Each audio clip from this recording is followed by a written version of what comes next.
তা ওদের ওইখানে আমরা এক রাত ছিলাম, আমাদের ওর ফ্রেন্ডের এক বাসায় আমাদের থাকতে দিয়েছিল এক রাত। তারপরে ও রাত্রে যখন দুধ খেতে চায় না, তখন আমি বলছি তুমি না খেলে আমিও খাবো না। আমার 35 রানিং। তো তাসরিন, আপনি কি অনুষ্ঠানটা শুনতেন আগে থেকে? আমি আগে শুনতাম না, তো মেয়ের পরীক্ষার জন্য আমি টিভির কানেকশনটা অফ করে দিই। তখন যখন পরীক্ষা শেষ হয়ে যায়, তখন মা মেয়ে দেখুন শোয়ার আগে এফএনএ, তখন আপনাদের এই রেডিওর মা আর মেয়ে দুজনে মিলে একসাথে শোনেন? হ্যাঁ, ও শুনে। ও very good, she is so cute. ওর বয়স কত? ওর বয়স এবার 9 চলে। শি ইজ মাশাআল্লাহ সো কিউট। এবং ও আছে, ও আমাদের আশেপাশে আছে। গল্পের প্রয়োজনে হয়তো বা ওকে আমরা বাইরেও পাঠিয়ে দেবো, কারণ গল্পটা খুব সেন্সিটিভ। এবং শি ইজ সো কিউট মাশাআল্লাহ। ওই কি আপনাকে খোঁজ দিয়েছে এই গল্প অনুষ্ঠানের নাকি? হ্যাঁ, আমাকে বলে মাম্মু তাহলে তুমি যত কান্না করো, তুমি যে মন খারাপ থাকে সবসময়, তুমি তাহলে এখানে যেহেতু আঙ্কেলদের সাথে যে নাম্বার দেয়, তখন বারবার কয়েকটা নাম্বার নেয়, তখন ওখানে চেঞ্জ থাকে নাম্বার, যে ওখানে গানের কথা চলে আসে ওই নাম্বারগুলা। পরে এক সময় আমার মেয়ে দ্রুত মশারির ভিতর থেকে যে কলমে আরেকটা মোবাইলে ওই নাম্বারটা লিখে তারপরে রেকর্ড করে রাখে। That's really great. আমার সাথে মেয়েই আগ্রহ ছিল বেশি। আচ্ছা, তারপরে আপনি ও শুনে বলে আপনি শুনতে গিয়ে আপনি নিজে খোঁজ পান। ঠিক আছে, চলেন শুরু করেন। আমি 2008-এ আমার বোন ধানমন্ডিতে থাকতেন, ওই বোনের হাজব্যান্ড থাকতেন কোরিয়া।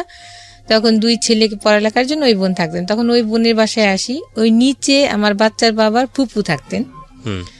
তখন এরা আমাকে দেখে বলতো, আমি একটু আগে থেকে এই পর্দাটা, আমি এখন থেকে না, আমি আগেও নামাজি, কিন্তু তখন একটু বাইরে যখন ছিলাম, দেশের বাইরে, তখন স্টাইল, যেমন হেয়ার স্টাইল করতাম, অনেক নেল পালিশ চয়েস ছিল ড্রেস আপের সঙ্গে। আচ্ছা, তো আমি একটু পিছনে ফিরতে চাই আমাদের অনুষ্ঠানের নিয়ম অনুযায়ী, খুব ছোট করে, যেহেতু আপনার গল্পটা মূলত সংসার কেন্দ্রিক গল্প।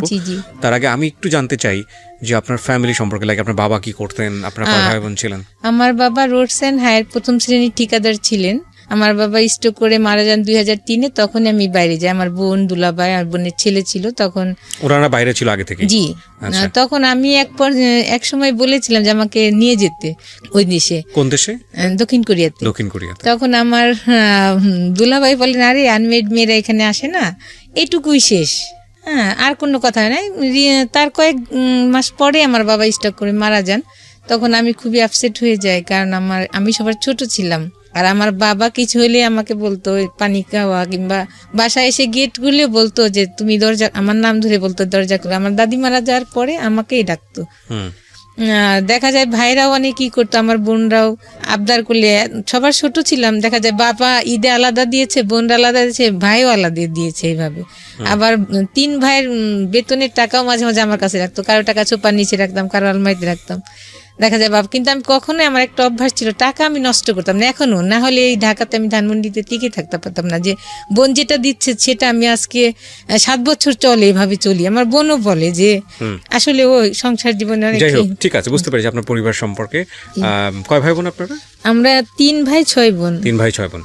তো আপনি যে গল্পে ছিলেন যে আপনার বোনের বাসায় বেড়াতে এসেছেন, এটা দেশের বাইরে থেকে থেকে আসার পরে, বাংলাদেশে আসার পরে, দেশে থাকা আসার পরে, যে ওটা একটা আমার ফ্যামিলির সাথে, আমার মায়ের সাথে একটু রাগ হয়েছিলাম। তারপরে যেই বোনটা আমাকে এখন যে সব কিছুই দেখে, তার উপরে একটু রাগ হয়েছিলাম। তার জন্য ওই বোনের বাসায় আসছিলাম। আর তাদের সাথে আমি টোটালি কন্ট্যাক্ট করতাম না, তখন সময় কাটাতাম শুধু। আমার রুমে একটা টিভি, আমি স্টেডিয়াম থেকে একটা টিভি কিনছিলাম ওই সময়, যে আমার সময় আসলে কাটে না ইবাদত করেও। আচ্ছা, আপনার পড়াশোনা বেশি দূর হয়নি? আমি বাইরে চলে গেলাম, ইন্টার করে আর করা হয়নি। ইন্টারের পরে আপনি পড়াশোনা করতে পারেননি? ওকে, সো দেশে আসলেন, দেশে আসার পরের ঘটনা। দেশে আসার পর যাই হোক, এইভাবে আমার তাও সময় কাটে না, তখন বিভিন্ন তালিমে যায়, নিচে যায়। তখন ওই নিচের ওই সময় ওরা ছিল 2 বোন, তো আমাদের বাসায় আসতো, আমাদের বাসায় কোনো ছেলে ছিল না। তখন বেশ ওদের সাথে মাঝে মাঝে বাইরে যেয়ে খেতাম। আর আমার ব্যাগে তো পার্সে অনেক টাকা থাকতো, তখন মার্কেটে যেতাম, ওদেরকে বাইরে গেলে খাওয়াইতাম। ওরা বলতো আন্টি ঠিক আছে খাও, আমিও খেতাম, মজা পেতাম, একা একা ভালো লাগে না, ওদের সাথে নিয়ে যেতাম। তখন আমাদের বাসায় এসে ওদের গেস্ট আসলে আমাদের বাসায় থাকতো, তখন আমার ফোন নিয়ে বলতো আন্টি একটু ফোন দিয়ে, আমি বলছি আচ্ছা ঠিক আছে দাও। এভাবে কোথায় ওরা দিত আমি এটা জানতাম না, কিন্তু ওরা কথা বলতো। পরে ওই নাম্বার থেকে আমাকে আবার কল আসতো, তখন আমি বলতাম যে আসলে আমি তো ফোন দিইনি, আপনাকে দিছে, এইভাবে সে বিশ্বাস করতো না। এইভাবে সে একদিন 2 দিন কথা বলতে বলতে পরে আমার সাথে কথা হয়। পরে আমি তার সঙ্গে কোনোদিনও কথা বলিনি, মেসেজ পাঠাইতাম। তারপর ওই সময়টা মনে হয় টি20 খেলা হচ্ছিল, ক্রিকেটের টি20 হচ্ছিল। আমি আবার আগে থেকে ছোট সময় থেকে ক্রিকেট খেলাটার ভক্ত। তখন দেখতাম আর ওনাকে মেসেজ, তখন বলতাম যে ঠিক আছে, আজকে যদি এই বাংলাদেশ জিতে তাহলে আপনার সঙ্গে আমি কথা বলবো, মেসেজ পাঠাবো না। তখন ওই টি20 জিতার পরে 2008 সালে তখন আমি তার সাথে ওই দিন থেকেই প্রথম কথা বলি। তখন আমাকে বলে যে আপনি নাম্বার, আমি বলি কি আসলে এমুক নামে কি আপনাকে চিনেন? বলে হ্যাঁ, আমার মামাতো বোন হয়। আমি বলি হ্যাঁ, ওরাই ফোন করতো, কিন্তু আমি কখনো আপনাকে ফোন করিনি এই নাম্বার থেকে, আমার নাম্বার নিয়ে ওরা কথা বলতো। এইভাবে তার সাথে পরিচয় হইলে সে তখন কি করতো, আপনার যে 2008 সালে ভোটের কাজগুলা যে হইতো, বিভিন্ন জায়গায় থাকতো, তখন অনেক কথা হতো। তখন বলতো যে আমি তো আজকে কথা বলতে পারবো না, আমার এখানে রিচার্জের নাই। তখন আমি নিচে যেয়ে ওকে কখনো 100 টাকা নিচে রিচার্জ দিতাম না। তখনও বলতো কি, আমি ফোন দিতাম না, যখনই রিচার্জ দিতাম তখন আমি আর ফোন দিতাম না, দেখি যে ওকে দেন, আমি তো রিচার্জ করেছি। জি, তখন দেখতাম ফোন বল কে যেন আমার মোবাইলে টাকা পাঠাইছে। আর ও যখন ফোন করতো ভোর 4টা পর্যন্ত দেখা যায় কথা বলতো। আর আমার ব্যালেন্স থাকলে, আমার ব্যালেন্স শেষ হলে ও আবার ধরতো। তখন আমি ফজর নামাজ পড়ে পরে ঘুমাইতাম। পরে আরেকদিন বলতো আমি আজকে কথা বলতে পারবো না, কারণ আজকে আমার একটা রিচার্জ নাই, এখানে নাই। তখন আমি আবার ওই দিন ধরা পড়ে গেছি যে হ্যাঁ, আমি টাকা দিচ্ছি তাকে। এইভাবে মানে একটা বিষয় ক্লিয়ার ছিল যে আপনাদের দুজনেরই ভালো লাগা তৈরি হচ্ছিল। জি জি, 14 দিনের কথা হয়েছে, আমাদের দেখা হয় নাই। ফ্যামিলি থেকে আমার মা বোনরা একটা ছেলে ঠিক করে আমার সিটিতে, ছেলেটা আমাকে আমার বোনের বাসায় দেখতে আসে। পরে আমার বোন জিজ্ঞেস করে যে তোর কেমন লাগছে? আমি জি ভালো। তখন এক পর্যায়ে ছেলেও পছন্দ করে, কিন্তু ছেলে বলে আমাকে 6 মাস পরে তুলে নিবে, এখন বিয়ে হবে। তখন আমার বোন জামাই বোনরা এক পর্যায়ে যায় আমার সিটিতে। আমার চাচা, আমার বাবা যেহেতু বাচ্চা ছিলেন, আমার চাচা গার্জিয়ান ছিলেন, আর আমার মা, সবাই তারা যে ওই বাসায় যে বলে যে না আমরা দিব, কিন্তু বাট উঠায় আনার পরে 6 মাস রাখেন, তাতে সমস্যা নাই, কিন্তু যেদিন বিয়ে হবে সেদিন মেয়ে নিয়ে আসতে হবে, আপনাদের বাড়িতে নিতে হবে। এটা কে বলে? আমার ফ্যামিলি থেকে। আচ্ছা। তখন এক পর্যায়ে ওটা আমি জানতাম না। যেদিন আমার ফ্যামিলি থেকে ছেলের বাসায় গেছে, ও তার আগের দিন আমি ওকে ফোন দিছি যে আমার মনে হয় এক জায়গায় বিয়ে হওয়ার কথা। বললো যে তোমার যাওয়ার দেখা না, আমি একটু কালকে ভিতরে আমি ঢাকা আসতেছি, ঠিক আছে তুমি যেও না। তখন আমার বোনদের বললাম যে আমি যেয়ে কি করব, এখনই তো সবকিছু না, আপনারা তো কথা বলবেন, আমি তার যাবো না এই বাসায়, আমি থেকে যাই। তো বলে আচ্ছা ঠিক আছে। তখন আমার বোনের ছেলে মেয়ে আর আমি বাসায় রইলাম। পরের দিনও আসলো। তখন আমি আবার ওই দিন একটু পার্লারে দেশে, এখন আমার বোনের ছেলেটা এখন কানাডা পড়ে, তখন ও ছোট ছিল, বলতো যে আন্নু তুমি কোথায় যাচ্ছ? তখন আমি বললাম যে এই ডেটিং এ যাচ্ছি, কিন্তু ও বিশ্বাস করে না, কারণ আমি আসলে এই টাইপের ছিলাম না। আসলে সত্যি ওই দিন আমি ডেটিং এ যাচ্ছিলাম, মানে ওর সঙ্গে আপনি দেখা করতে যাচ্ছিলেন। তখন ওকে বললাম, ইন দ্য মিন টাইম 14 দিনের মধ্যে কি এরকম হয়েছে যে আপনি ওকে পছন্দ করে ফেলেছেন, ভালোবেসে ফেলেছেন, ও আপনাকে ভালোবেসে ফেলেছে? ওর কথা অনেক শুনতাম, ওই যে ওর কাজিনদের মুখে, এই দিক থেকে ভালো লাগে। 14 days is not enough to fall in love actually, but soft corner তৈরি হয়েছে। জি জি, মাঝখানে যেটা হতো আমার বিয়ের যে আমি যে নিচে থাকতাম, যখন ওরা যেতাম, ওরা আমাকে ওর আম্মা, ওই মেয়ের মারা বলতো যে এর জন্য বিয়ে হবে। আমার যে আমার যার সাথে বিয়ে নেক্সটে হলো, তার যে চাচা, তাকে বলতো যে ওনার জন্য একটা ছেলে দেখো। তাই উনি আমার বলতো যে যার মুখই দেখলাম না তাকে বিয়ে কিভাবে ঠিক করবো।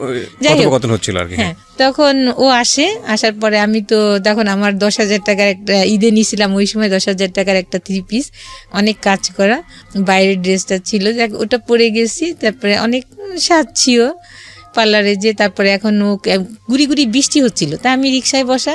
তার আগে কথাটা ওকে বলতাম যে আপনার যে আমাকে, আমি তো সুন্দর না, আমাকে যে পছন্দ হবে কিভাবে বুঝবো? তখন বলবে তোমাকে যে আমি পছন্দ করলে ঠিক আছে তোমাকে আমি কিস দিব একটা। হ্যাঁ, কিন্তু আমি একটু বিশ্বাস করি নাই, জাস্ট যাই হোক। তখন আমি ওকে ফোন দিই, তখন দেখি যে ছেলে ফোন উঠায়, তখন আমি বুঝি এই হবে, অনেক লম্বা, ও 5 ফিট 10। তখন ও ফোনটা উঠায়, তখন আমি বলি আমি এই রিক্সায় আছি পিছন থেকে। তখন ও আসে, রিক্সায় বসেই প্রথমে গিয়ে আমাকে কিস দেয়। তখন আমি মানে কি কথা বলবো না কি করবো, আসলে হারাই ফেলি তখনকার ইয়েগুলা। তখন আমি রিক্সাওয়ালাকে বলি কি যে মামা আমি কোথায় যাবো, ওই সময় আসলে কোনো মাথায় আসছিল না। তখন আমি বলি মামা আপনি ধানমন্ডি পার্কে যান, ঘুরি ঘুরি বৃষ্টি হচ্ছে, ওটা মাথায় খেয়াল করি নাই। তারপরে গেলাম, ওখানেই জাস্ট 1 ঘন্টা কথা হয়েছে। তখন এই কথাগুলো বললাম, শেয়ার করলাম। তখন ও বললো ঠিক আছে, কোনো সমস্যা নেই, আমি বিয়ে করবো তোমাকে, আমার দেশে যেতে হবে না, ওই ছেলেকে বিয়ে করতে হবে না। তখন আমি বললাম কি করতো ছেলেটা তখন? জানতাম যে ও তো ইঞ্জিনিয়ার, কিন্তু ওই কাজটা তখন ও করে, ভোটার আইডি কার্ডে ভোটার আইডি কার্ডের কাজটা হ্যাঁ কাজ করে। তারপরে কি হলো বললাম তখন বললো কি চলো একটু মার্কেটিং। তখন তো আমার কাছে আসলে অত টাকা ছিল না, তখন আমি ওর জন্য একটা মেরুন পাঞ্জাবি দিয়ে কাজ করা, পাকিস্তানি। 14 দিনের মধ্যে এত দূর চলে গেলেন আপনারা? ওই যে আমার বিয়ে ঠিক হয়েছে দেখে ও আসছি ঢাকাতে। বাট ঠিক আছে, বাট ওরা আমি দেখি নাই না, আপনাকে তো দেখতে আসতেছে, বিয়ে তো ঠিক হয়নি তখন। ওই জন্য ওই যখন কথা হলো তখনই বললো যে না তোমার ওখানে যেতে হবে না, আমি তোমাকে বিয়ে করবো। তারপরে আমি বললাম যে আপনি যে বিয়ে করবেন ঠিক আছে, আপনি তো আত্মীয় আছে তাহলে এখানে, তাদেরকে বললেন না তাদেরকে বলা যাবে না। আমি কই আপনার বাবা মা না, কি না তাও বলা যাবে না। মানে আপনি ওকে ভালোবেসে ফেলেছেন, টু বি অনেস্ট। হ্যাঁ আসলে 14 দিন কথা হয়েছে, যাই হোক। এইগুলো কিন্তু পয়েন্ট, হ্যাঁ এগুলো খুব পয়েন্ট, এবং এগুলো আমাদের জীবনে প্রতিনিয়তই ঘটে। 14 দিন হয়েছে ওনার ক্ষেত্রে, কারো ক্ষেত্রে 1 ঘন্টা হয়ে যায়। আর ওই দিনে আমি প্রথম দেখি, তারপরের দিনে আমার আর কি বিয়ে হয়। তখন আমরা নিউ মার্কেট যাই, নিউ মার্কেটে যে আমার সাইজ চুজ করে ওর ড্রেসগুলো আগে কিনে দিই ওকে, আর আমার শাড়ি পুরা টাকাটা হয় না, আমাদের যে টাকা ছিল শপিংটা হয় না করা। পরে আমি কিছু টাকা করে রেখে আসি, বলি আপনাকে এইভাবে আমি পাঠাই দেবো, দিয়ে যাবো এখন। পরে এসে আমার শাড়িটারিও কেনার পর আমার ব্লাউজ বানাই দিতে যাই। আর আমরা বাইরে তখন খেলাম, দুজনে খেয়ে আমাকে আমার বাসার কাছেই নামাই দিয়ে চলে গেল। আপনারা দুজন সম্পর্কে জানতেন? ওই যে ফোনে যত কথা হয়েছে। মানে কি জানতেন? ওর পরিবার সম্পর্কে ডিটেইল জানতেন? হ্যাঁ জানতাম, কারণ ওর কাজিনরাই সবসময় বলতো। আচ্ছা, আমাকে আগে আপনার নিয়ে পরিবার সম্পর্কেও জানতো না? তেমন জানতো না আমার পরিবারের সঙ্গে। 14 দিনের দিন দেখা, প্রথম দেখাতেই এরকম একটা ঘটনা। আমি আসলে কিছু বলি না, কিন্তু কারণ কি তাকে চিনি না, তার কাছে আমার ফ্যামিলি এত কথা। পরের দিন আপনারা বিয়ে করার প্ল্যান করছেন, তো বিয়েটা তো আসলে পারিবারিক বন্ধন, পরিবার বলেছিলাম আমি, কিন্তু ও তখন একটা বলে যে না যদি বিয়ে না হয়, তুমি যদি অন্য কোথাও বিয়ে করো তাহলে আমার কি হবে জানি না। তখন আমি ভাবলাম যে, আর আমি তখন ওই যে যখন ধান পার্কে গেলাম ওকে আসলে মুখও দেখতে পারিনি, শুধু পায়ের দিকে তাকাইলাম। আসলে আমার পাটা অনেক সুন্দর না, আমার হাত সুন্দর কিন্তু, বাট ওর পাটা অনেক সুন্দর ছিল। আমি তখন পায়ের দিকে তাকাই থাকতাম, পা দেখে আরো না, আমি ওই নিচেই তাকাই আছি তো পাই দেখতেছি শুধু, তার মুখের দিকে লজ্জা পাচ্ছি তাকাইতে। তখন শুধু পাই দেখতেছি, তখন বলছি যে পাটা যখন সুন্দর নিশ্চয়ই লোকটাও সুন্দর হবে এমন। তখন যখন ও অন্যদিকে তাকাচ্ছে হয়তো বা তখন আর চোখে একটু দেখি, কিন্তু আমি এতই লজ্জা বোধ ছিল, কিন্তু তখন আমি অনেক ম্যাচিউরড মেয়ে, কিন্তু আমি লজ্জা পাচ্ছিলাম ওর দিকে তাকাইতে।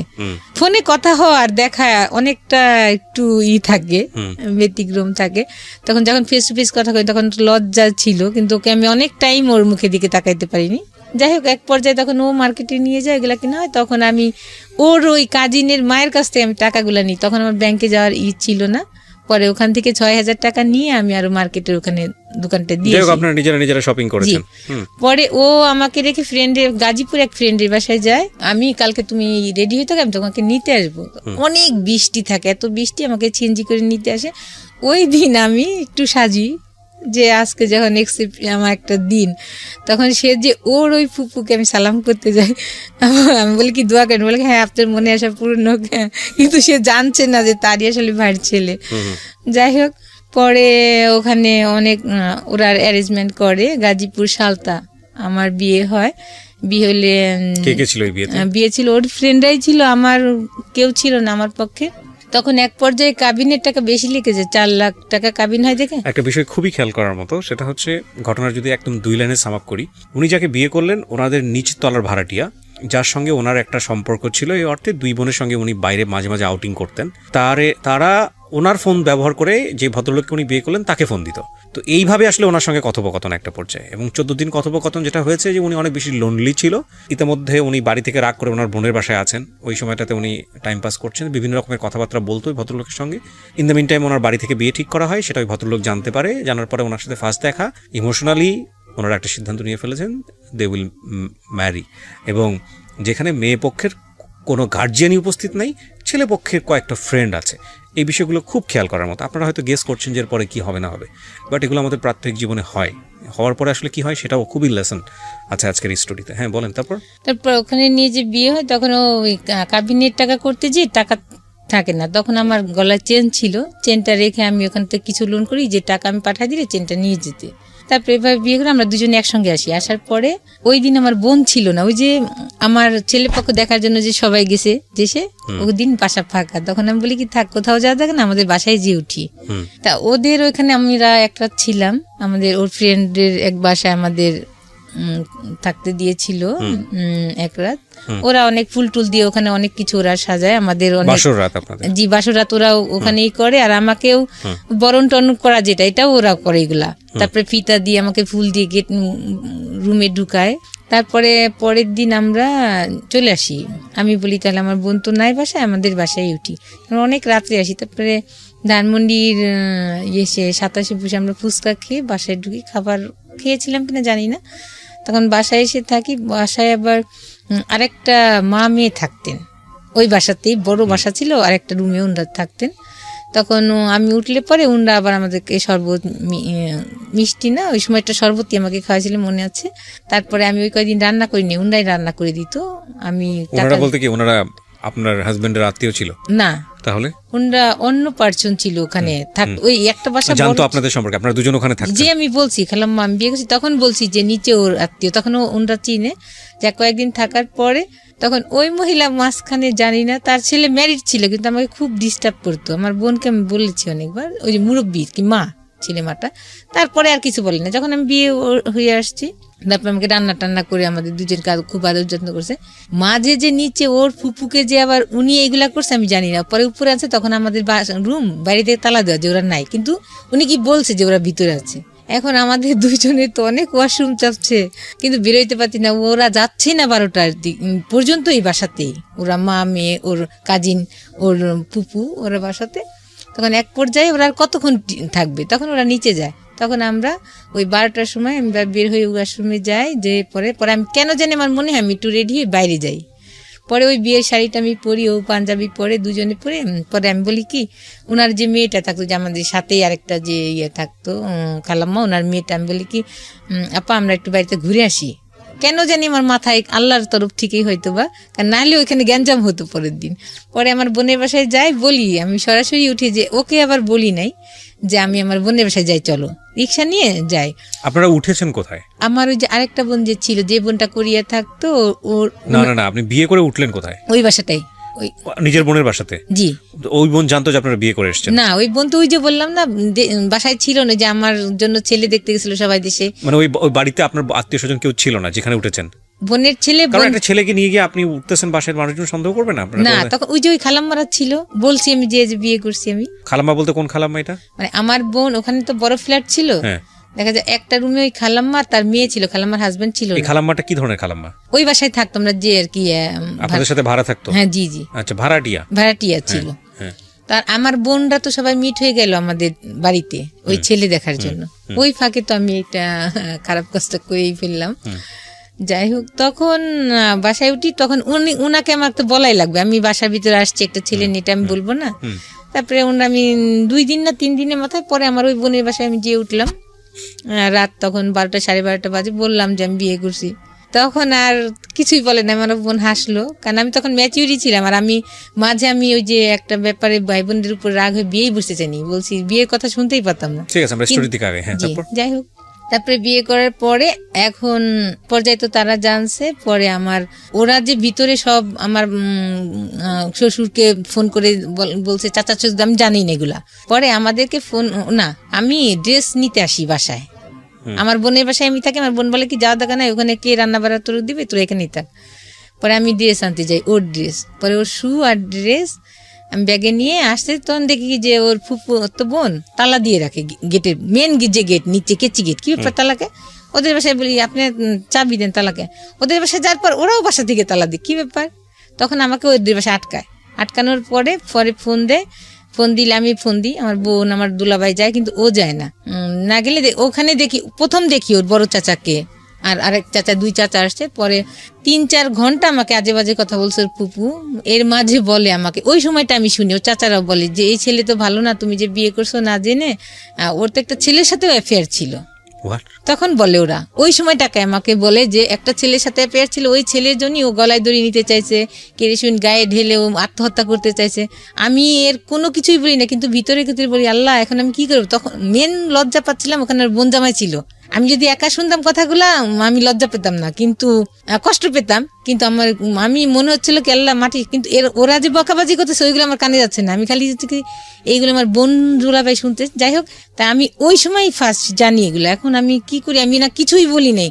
তখন আমার চাচা শ্বশুর আমাকে, যে উনি মারা গেছেন, উনি আমাকে একটা সার্টিফিকেট দিয়েছিলেন যে মেয়েকে একটা ধন্যবাদ, এত ঘন্টা ধরে এত মানুষ এত কিছু বলছে, যে একটা কথাও সে বলে নাই। তখন আমাকে বললো তোমার মতামত কি? আমি বলি কি আসলে তো আমি একটা অন্যায় করে ফেলেছি, আমি এখন কি বলবো, এটা আমি বলেছি ওকে যে গার্জিয়ানকে ইয়া করতে, কিন্তু ও গার্জিয়ানের আপনাদের করে না। আমি বলছি আমার গার্জিয়ান নিয়ে, ওর গার্জিয়ান নিয়ে, কিন্তু ওইগুলা করেন। এক পর্যায়ে আমি বাধ্য হয়েছি ওর সঙ্গে বিয়ে বসতে। তখন আমার বোন সবকিছু মিলে দেখেন ওরা করে ফেলছে। তখন আমার বোন বললো ও তো ম্যাচিউর হয়েছে, ও যদি বিয়ে করে একটা খারাপ কাজ করে না, ও তো খারাপ কাজ করে না, ও তো এতদিন ধরে আপনাদের এখানে থাকে, আমার বোন আরেক বোনও থাকে, তো এর আগে কি কিছু খারাপ শুনেছেন? বলছে না। তাহলে কিভাবে খারাপ বলতেছেন? আমার বোন সে বিয়ে করছে, কোনো খারাপ কাজ করে নাই। সে যদি এর আগেও একটা অকারেন্স করতো তাহলে বললাম না আসলে আমি জানতাম না আমার বোন খারাপ, কিন্তু আপনারাই তো সার্টিফিকেট দিচ্ছেন যে এর আগে কিছু শুনেন নাই, আপনারাই ভালো বলছেন, এর আগেও বলছেন, আর আমি নিজেও জানি আমার বোন ভালো। যাই হোক, তখন এক পর্যায়ে আমার চাচা শ্বশুররা সার্টিফিকেট দেয়, আমার শ্বশুরে বলে যে না এরা ভদ্র ফ্যামিলি, এরা জব করে, সবাই শিক্ষিত, বাবা নাই মেয়ের, কিন্তু এরা এর ভগ্নিপতির দেখলাম এরাও খুব ভালো, কথাবার্তা বুঝে মনেছে। তখন আমার শ্বশুর ফোন দিল, ঠিক আছে ওদের এইভাবে আসা দরকার নেই, ওই দিনই ফোনে ওদের একটা অনুষ্ঠান করে নিয়ে আসবো, 3 তলায় আমি কমপ্লিট করি, টাইলস বসাই, তারপর ওদেরকে নিয়ে আসবো, ওরা যেন এমনি নাচ চলে আসে। যাক, এটাই ফাইনাল কথা। তখন আমি আমার বাসায় যেয়ে রইলাম। এক পর্যায়ে তারপরে মনে হয় এর 15 দিন পরেই আমার শ্বশুর দিন দিবে, বিয়ের দিন ডেট ঠিক হবে, ওই দিন আমার চাচা শ্বশুর যাবে বাসায়। আমার শ্বশুর আবার গ্রামের বাড়িতে গিয়েছিলেন, ওখান থেকে আসার সময় সে নৌকায় একটা নদী পার হইতে হয়, গ্রামের বাড়ি থেকে আসার সময় নৌকাতে উঠার আগেই সে মনে হয় ওয়াশরুম চাপে সাইডেই ওয়াশরুম করতে যে স্টক করে, ওয়াশরুম করতে যে সে উঠে সাথে সাথে সে স্টকে পড়ে যায়। ওখান থেকে তাকে হাসপাতালে আনতে আনতে সে মারা যান। তখন আমাদের বিশ্বাস হয় না, তখন আমার ওই বড় চাচা শ্বশুর ফোন করেন যে তোমরা কি কিছু জানো? আমরা বলছি না। তখন ওকে বলে যে তাই তুই চলে আস। তখন আমার বোন বলে যে তাহলে তুইও সাথে যা, আমাকে বলে। তখন আমিও যাই, আমি মনে হয় যাই সঙ্গে, ওর যাই গেলে পরে ও বাড়িতে নেন আমাকে। ওর একটা স্যার ছিলেন, স্যারের বাসায় আমি থাকি টিটিসিতে, আর ও বাড়িতে যায়। ও বাড়িতে যাওয়ার পরে আমার দুলাভাই আবার যায় ওই দিনে, ওর সঙ্গে আমার দুলাভাই যায়। পরে গেলে আমার দুলাভাই ওই সময় মৃত বাড়ি গেলেও সে তার যে সামাজিকতা সেটা করে গেছিলেন, দাদি শাশুড়ি, নানি শাশুড়ি, আমার শাশুড়ির জন্য শাড়ি, এগুলা সব সে সামাজিকতা করে গেছেন। তখন তারা বলল যে দেখেন এখন তো এই পর্যায়ে অনুষ্ঠান করার আসলে মন মানসিকতা নাই, আর মানুষও একটা খারাপ বলবে, তাহলে আপনি ওকে, আমার বাচ্চার বাবার কথা বলে যে ওকে যে নিয়ে আসুক। এক পর্যায়ে আমাকে নিয়ে যায়, ও অনুষ্ঠান ছাড়াই নিয়ে যায়, গ্রামের বাড়িতে উঠায়, ওখানে ছোটখাটো অনুষ্ঠান হয়, তারপরে আমাকে শহরের বাড়িতে নিয়ে আসে। তারপর শাশুড়ি ওই বাড়িতেই থাকে, গ্রামে থাকে। আমার বোনরা আমাকে রেখে আসে শহরে। এক পর্যায়ে আমাকেই সব বহন করতে হয়, তাদের শুধু ঘরে চাল ছাড়া আর কিছু লবণও রাখে না, কলের পানি ছিল। আমার বোন আমাকে 10,000 টাকা দিয়ে আসে যে হাত খরচ বাবদে, ওই 10,000 টাকা আমি 1 মাসে খরচ করি, এর ভিতরে আর কোনো বাজার কর না। তারপর এক পর্যায়ে সিলিন্ডারে গ্যাস শেষ হয়ে যায়, আমি চুলাতে রান্না করতে পারি না, পরে আমি গ্যাসও কিনি। এক পর্যায়ে তারা আর বাজার করে না, কিছুই করে না, কিন্তু তার ভিতরে আমি যাওয়ার পর থেকেই তারা করে যে আমাকে ছাড়াবে। নেক্সট একটা কথা, আমার দাদি শাশুড়ি ভাই উকিল ছিলেন, তা উনাকে আবার আমার শাশুড়ি ওনার সঙ্গে যোগাযোগ করে যে ওকে নিয়ে কথা। তখন আমার হাজবেন্ডকে নিয়ে যায়, আমার দাদি শাশুড়ি ফোন করে নিয়ে যায়, বলে যে কত টাকা কাবিন করছিস, সেগুলো বলে কি বুঝে শুনে করছিস, এত টাকা কাবিন করছিস, বউ তো ছাড়তে হবে। বলে আমি বিয়ে তো করছি ছাড়ার জন্য না, যাক বিয়ে করছি ছাড়ার জন্য না। এইভাবে অনেক ঝামেলা চলতে থাকে। আর আমাকে যত শাস্তি যত প্রকারে আছে, আমাকে ডাইনিং স্পেসে শুতে দেয়। দেখা যায় যে ও আসলে আমি সারাদিন আমরা কথা বলতে পারি না, আমি যদি কিচেনে থাকি ও কিচেনে যে আমার সঙ্গে কথা বলে, আমাকে ধরে কিচেনে। কিন্তু তারা সবাই খাওয়া দাওয়ার শেষে আমি শুইছি, লজ্জা পাচ্ছি। আর বেডশিটও এমন একটা নোংরা ছিল, পরে আমার বোন একটা বেডশিট দিয়ে আসে, ওটা আমরা ব্যবহার করি। আমি কোনো কিছুই বলি না। উনি 6 মাস শুধু খেসারি ডাল দিয়ে ভাত দেয়, আমি খেতে না পেরে কাজের বোয়ারে দিয়ে আমি কচু শাক আমি রান্না করে ফ্রিজে রাখি, যে এইভাবে কিভাবে ভাত খায় ওরা নাস্তা, কিন্তু আমি নতুন বউ বলতেও পারছি না কিছু। তারপরে এইভাবে আমার বোনটা বললে ওরা কি মাছ কিনে না? আমি বললাম তোর মাছ কিনে না, আমি আমার তখন টাকা শেষ, আমি তখন আর কিভাবে পিওর ভেজিটেরিয়ান। আমার বাচ্চার বাবা শুধু একটা ডায়েরি ছিল, সামলাইতে থাকে, কেন ডায়েরিটা সামলায় কেন? পরে একদিন কোথায় সামলায় আমি জানি না, পরে একদিনকে আমার বাচ্চা দাদি বলে ওই ড্রামে পুলার চাল আছে, তুমি ধান বাঁচতে পারো? আমি বসে থাকি, আমার দেবরদের পড়াই, তারপরে আমার সময় থাকে, তারপরে বলে এখন ওদেরকে পড়াইতে বলে, এখন ধান চাল দিছে বাঁচতে, ঠিক আছে বাঁচতেছি। পরে ওখান থেকে চাল নিতে যেদিকে একটা ডায়েরি, এখন ডায়েরির পুরাটা আমি পড়ি, কোনো কিছুই পাই না। ওর স্কুলের সামনে যে দাঁড়ায় তার জন্য ওর আত্মহত্যা, এগুলো লেখা আছে, যে আমার মনে হয় আমি কেরোসিন গায়ে ঢেলে মারা যাই, আমি গলায় দড়ি নিই ফ্যানের সাথে, এগুলো লেখা আছে। বাট কোনো ক্লু পাই না যে এই ক্লুতে আমি বিশ্বাস করবো তার সাথে আসলে শারীরিক সম্পর্ক ছিল। পরে তার সাথে বলতে কার সাথে? ওই যে ছেলের সঙ্গে? ওই ছেলেটার সঙ্গে, যে আমি যখন শ্বশুর বাড়ি গেলাম আরো কম বেশি শুনছি এটা। আচ্ছা, শোনার পরে তারপরে আমি বিশ্বাস করি, ওই ডায়েরি শেষে যখন আমি এক জায়গাটা দেখি যে তোমার এই জায়গা যদি কোনো কেউ হাত দেয় তাহলে আমি অনেক কষ্ট পাবো, তখন বলি হ্যাঁ। সে যখন তার আগে আমি ডায়েরি পুরাটা পড়ছি, কোনো ক্লু না পেয়ে ওই কথাটা যখন, তখন আমার আর কিছু লাগে নাই যে হ্যাঁ তার সাথে ছিল কিছু একটা, মানে এটা দুজনই ছেলে সম্পর্কই ছিল। হ্যাঁ কিছু একটা ছিল, সবাই বলছে, ওর মা সবাই জানে, ফ্যামিলি জানে, কারণ একই রুমে থাকতো দীর্ঘদিন। This is the very important thing. আমি কেন বারবার বলি এই গল্পটা কমন, মানে এই গল্পের প্রেক্ষাপটে আমি যে কথাগুলো বলবো সেগুলো কমন, খুবই কমন। বারবার বলি, প্রতিবার বলি, বিয়ে একটা পারিবারিক বন্ধন। বিয়েটা কখনোই ভেরি শর্ট টাইমে, ইট ইজ নট ফ্যান্টাসি বস, এগুলো ফ্যান্টাসি না, বিয়ে জিনিসটা ফ্যান্টাসি না। বিয়েটা দুটো মানুষের মধ্যে হয় না, দুটো পরিবারের মধ্যে হয়, অ্যাকচুয়ালি তাই।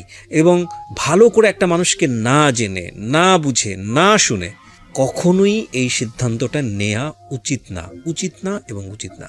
কারণ বিয়েটা মানেই দায় মুক্তি না, বিয়েটা মানেই দায় সারা না। বিয়ে হয়ে যাওয়া মানেই হচ্ছে যে সবকিছু শেষ হয়ে গেলো তা না, বিয়ে হয়ে যাওয়া মানে হচ্ছে সবকিছু শুরু। এবং এই ভুলগুলো আসলে আমরা ইমোশনালি যে কত বড় স্কেলে করি, আনথিঙ্কেবল। বলেন তারপর। কিন্তু ও যে এই ধরনের আসলে বোঝা, আপনি পেলেন, তারপরে কি করলেন? পেলে পরে তখন এর আগের কথাটা বলি, ওই যে যখন অনেক রাতে আমি ওই ডিসিশন নিয়েছিলাম প্রথম দিনে, ওর চাচারা যখন মিট হলো ঢাকাতে, আমি যাওয়ার আগে শ্বশুরবাড়ি, বলছিলাম যে না ওকে আমি ছেড়ে দিব, কিন্তু ও সারা রাত আমার এই দুই পা ধরে বসেছিল। আপনি ওকে জিজ্ঞেস করেছিলেন যে তোমার সম্পর্কের কোনো শুনেছি এটা ঠিক কিনা? এগুলো মিথ্যা। তাহলে আমি বলে কি করে বিশ্বাস করি, তুমি কি করলে আমি বিশ্বাস করি? আমি কি কোনোদিন যদি আপনার কিছু শুনি তোমার, তাহলে আমি ইয়া করব। তখন আমার এই সারা রাত পা ধরে বসেছিল যে তুমি আমাকে ছেড়ে যেও না, হ্যাঁ তুমি কোনোদিন আমার কোনো খারাপ কিছু পাবা না। তখন একটা ছেলে যদি এইভাবে কান্না করে, এত করে, সে আপনি ডায়েরি পেলেন, তখন নেক্সট যে তার ডায়েরি পেলাম, তখন তো আমার অনেক দিন তার সাথে সংসার জীবন হয়ে গেছে, তখন আর আমি কিছুই বললাম না। আপনি তাকে কোনো জিজ্ঞেস করেননি ডায়েরিটা কি? হ্যাঁ সে শুধু সামলাইতো। পরে আমি পাওয়ার পরে যখন তাকে টর্চার করলাম, এগুলা জিজ্ঞেস করলাম যে এগুলা, তখন সে 5 ওয়াক্ত নামাজ পড়ে, আমি 5 ওয়াক্ত নামাজ পড়ি, তার ভিতরে এগুলা তখন করলো কি, সে সব ডায়েরি আরো কাগজ টাগজ ছিল তার ড্রয়ারে, ওগুলা পুরাইলো আমার সামনে, পুরাই ফেললো ওই ডায়েরিটা, আরো কি কি কাগজ ছিল ওগুলো পুরাই ফেললো। বাট আনসারটা কি ছিল তার? কিছুই বলে না, শুধু হাসে এক পর্যায়ে রেগে সব পুরাইলো। তখন আমার তো নতুন সংসার, কোনো কিছুই রাগ না। বিয়ের কয় মাস পরের ঘটনা এটা? বিয়ের 2 মাস 3 মাস পরে। মানে আপনি তখন শিওর হয়ে গেলেন যে এরকম একটা সম্পর্ক ছিল, আর এলাকারও বলছে আমাকে এগুলা। যাই হোক, বলার পরে আমি তো সংসার করছি। এক পর্যায়ে আমার ছেলেটাকে এটা আপনি আইডেন্টিফাই করতে পেরেছিলেন ওই সময়? জি, ওদের পাশের বাসায় ছিল। তো রাতে ওদের কোনো বোন ছিল না, ওরা 4টা ভাই ছিল, ওদের 2 ফ্ল্যাট নিয়ে থাকতো, ফাঁকাই থাকতো রুমগুলা, ওর সঙ্গে রাত্রে থাকতো এসে, হয়তো বা বন্ধুর মতন খুব ক্লোজ ছিল এই পর্যায়ে। তখন যাই হোক, এগুলো সব আপনি ওর মুখ থেকে শুনেননি? না, ও আমাকে কিছুই বলে না। হ্যাঁ, ওর আত্মীয় স্বজন বলেছে। তারপরে এক পর্যায়ে আমি প্রেগনেন্সি হই, 2009 আমার মেয়েটা হয়। সংসারে একটু খরচ বেশি বাড়তি লাগে, কিন্তু হয় না। যেটা ওর যে বাসার নিচে যে দোকান ছিল, ওটার যে আয় হতো, দেখা যায় মেশিনটা তারপরে মাসে দ্বিগুণ টাকা লেগে যেত নষ্ট হইলে সারার জন্য। এইভাবে খুব ঝামেলা হইতে থাকে। এক পর্যায়ে অনেক গন্ডগোল হয় মাঝখানে। আমি বলি যে এইভাবে চলতে পারে না, বাচ্চার একটা জিনিস খাওয়াতে পারি না, একটা কষ্ট। হ্যাঁ, তখন ও এর মাঝ যাই হোক এক পর্যায়ে তখন ও করে কি, একটা চাকরিতে যায়, বাসার ভাড়াটিয়া ছিল পাশে, তারে ধরে ইন্স্যুরেন্সে একটা চাকরি নেয়। ইন্স্যুরেন্সের চাকরি 1 বছরে, 2012 সালে যায় চাকরিতে। প্রথম দিকেই মনে হয় চাকরিতে যায়। তখন সে ভালোই চাকরি করতে থাকে, বেশি স্যালারি ছিল না, তার ভিতরে আমি চলে যেতাম। সে জানতো, চুপচাপ কিছু বলতাম না। দেখা যায় আমার 4 বছরের সংসার জীবনে সে একবার একটা ইলিশ মাছ কিনেছিল, আর একবার বাইলে মাছ কিনেছিল, আর মেয়ের জন্য সে মাছ আনতো পাঙ্গা, সেটা দে। কিন্তু আর এদের এত সম্পত্তি, এতই, কিন্তু এটা এত হিসাবি, এত কৃপণ। ও যখন জবে যায়, আমি জানি না, মাঝে মাঝে এসে বলে যে আমার এক ম্যাডাম আছে, ওখানে ওই টেবিলটায় গেলে উনি এই কাজ কাজ এক্সট্রা পায়, টাকা পায়। তাই আমি বলি আস্তে আস্তে দেখো, প্রায় ম্যাডামের কথা বলতো। তখন আমি এক পর্যায়ে বলি, এই তুমি এত ম্যাডামের গল্প, তুমি যে সহজ সরল মানুষ, তুমি তারপরে অল্পতেই মানুষের ফাঁদে পড়ে যাও। কয় কি আরে না ঝামেলা। আমি কই কি হয়েছে? কয় কি না ম্যাডামের একটা পারিবারিক সমস্যা। আমি কই কেন, ওনার ভাই বোন নাই? কয় হ্যাঁ, এক ফুপা আছে, ওনার হাজবেন্ডের সাথেই হচ্ছে না ঝামেলা। এর ভিতরে কিন্তু সেই জড়াই গেছে, আমি জানি না। আমার বাচ্চার যখন সেকেন্ড বার্থডে, ওই দিনই ও প্রথম ঢাকাতে। পরে আমি এগুলো মিলাই, আসলে কি ওকে আমি অন্ধবিশ্বাস করতাম কেন জানি। আমি ভাবতাম না ও সত্যই কোনো বাসায় মেয়ে আসলে বাইরে ও তাকাইতো না, তাদের মুখের দিকে তাকাই কথা বলতো না, তাদের সাথে কথা বলতো না, শান্ত স্বভাব ছিল। আমরা জোরে কথা বললে বলতো যে তোমরা তো বাইরে যাও না, বাইরে গেলে তো মুখ আমার দেখাইতে হয়, তোমরা এত জোরে কথা বলো কেন, বাসার রাস্তা থেকে শোনা যায়। এই ধরনের সে খুবই, আর সে কি বলবো, অন্য ধরনের মানুষ ছিল আমার কাছে না, শুধু আমার ফ্যামিলিও বলে। কিন্তু সেই ব্যক্তিটা যে এত খারাপ কাজ করতে পারে এরপরেও। তারপরে আমার বাচ্চাটা এরকম ম্যাডাম ম্যাডাম করতো। তখন ফার্স্ট ডেতে আমি ফোন করি, ঢাকা আসছে সে মেশিনের কাজে, বাড়ি থেকে ঢাকা আসছে। আসার পরে কি ব্যাপার, ফোন ধরে না, রিসিভ করে না। ওর বার্থডের বাজার করবো, সে গেছে 12টায় পৌঁছেছে, তার ফুল বন্ধ, ওর দাদির ফোন দিয়ে দেয় বন্ধ। তখনই সারি ওই মেয়েটা। আর ম্যারিড পার্সন, একটা কথা আমি যেটা বলি, ম্যারিড পার্সন মেয়েদের হয় কি সহজেই সহবাস হয়ে যায় একটা পুরুষের সাথে যদি সম্পর্ক থাকে। কারণ তখন তো মেয়েটার আর মেয়ে একটু ভয় পায় যে না কি করবো। আর ছেলেদের কোনো প্রবলেম নাই, কেউ দেখলেও কি আর না দেখলেও কি, যে এটা আমার তর্ক। কিন্তু মেয়েদের একটা আনমেড ভয় পায় কিছু অ্যাক্সিডেন্টলি কিছু ঘটে কিনা, কিন্তু আমার পরবর্তীতে আমার সংসার জীবন কেমন হবে। কিন্তু ম্যারিড মেয়েরা কিন্তু এটা ভাবছে না, একটা ম্যারিড ছেলের সাথে সম্পর্ক, যেটা আপনার পার্সোনাল অপিনিয়ন, আমরা ওই জায়গাটায় না যাই, ইভালুয়েশনের জায়গাটা না যাই। ঘটনাটা কি ঘটেছে সেটা বলেন। হ্যাঁ, তখন দীর্ঘদিন ওই মেয়ের সাথে যোগাযোগ করে, যেটা আমি জানি না। ওর নামে আর একটা ওর কলিগ ছিল, বলতো কি ভাবি, তখন ওই মেয়েকে নিয়ে আমার, ওই মেয়ে একটু দূরে ছিল, বাসা কাছে নিয়ে আসছে যাতে তাকে সে যোগাযোগ বেশি করতে পারে, শর্ট টাইমে চলে আসতে পারে। পরে বলে কি ভাবি, আমার কোনো হাতে কিছু নাই এখন, আপনি সংসার আপনি রাখো। আমি বলি কেন? ওই দিন আমি টাকা নিয়ে যাই, ওর জন্য একটা জায়নামাজ গিফট করবো। 13ই নভেম্বরে বার্থডে ছিল, জায়নামাজ গিফট। তখন আমার হাত পা ভেঙে আসে যে কি বললো এটা। তখন আমি বলি আচ্ছা ঠিক আছে। তখন আমি আর বাসায় আসি না, বাসায় না এসে ওই মেয়ের অফিসের কাছে দাঁড়ায় থাকি। ওই দিন ও অফিসে নাই। ও আবার কি করতো, সবাই যখন লাঞ্চে যেত ও তখন যেত না, তখন ও ওই মেয়ের সাথে কথা বলতো। সবাই যখন লাঞ্চের থেকে আসতো তখন ও লাঞ্চে আসতো। তারপরে করে সকাল সন্ধ্যা ও এর আগে যেত। কি ব্যাপার, তোমার গোসল করে আসছো কোত্থেকে, তোমার হাত দিয়ে সাবানের সেন্ট, তোমার গোসল করলে মানুষের একটা ফ্রেশনেস থাকে। ও এড়াই যেত কথা। পরে একদিনকে ও শার্ট দিয়ে পারফিউমের সেট, মেয়েদের একটা শরীরে একটা গন্ধ আছে আলাদা, ছেলেদের একটা আলাদা গন্ধ আছে। তখন বল কি তোমার শার্ট দিয়েছে মেয়েদের গন্ধ কেন? ও হাসি উড়ে দেয়। সকালে একদিনকে, আরেকদিন ও বাইরে গেছে, আমি নাস্তা বানাইনি, ও হাতে মাংসর গন্ধ। কি ব্যাপার, তুমি তো বাসাতে কিছু খেয়ে গেলাম, তোমার হাতে গন্ধ কেন মাংসের? ও হেসে উড়াই দেয়। এইগুলা করতেছে আর উড়াই দিচ্ছে। ফজর নামাজ পড়ে সে বাসায় আসতো না। কি ব্যাপার এতটাই? বলে কি ওই যে তাবলিগের ছিল, দাওয়াত ছিল, ওখানে গেছিলাম। কিন্তু কন্টিনিউ সে মিথ্যা তো বলে যাচ্ছে। তারপরে আমি আমার মা তখন ক্যান্সারের রুগী ছিল, আমি আসবো আমার মাকে দেখতে। তখন ও আমাকে এড়াই যেত আর বলতো যে তুমি গেলে এত তাড়াতাড়ি আসলে, এত টাকা খরচ করে গেলে, 1 মাস না থাকলে হয়? আপনারা এইটা বুঝে নিয়েন যে ও একটা স্বামী স্ত্রীর মধ্যে যেই সম্পর্ক থাকা উচিত আমাদের সেটা ছিল না আমার। কিন্তু আমি এটা মাঝে মাঝে মিসিং পেতাম, ওর বুঝতাম, কিন্তু সংসার জীবনে কলহর জন্য স্টপ হয়ে যেতাম। মাঝে মাঝে মন খারাপ হতো, কান্না করতাম, তারপরে আর বার্গেনিং করতাম না। তারপরে এক পর্যায়ে আমি ওই মেয়ের অফিসের সামনে দাঁড়াই থাকি ওই দিন 13ই ডিসেম্বর।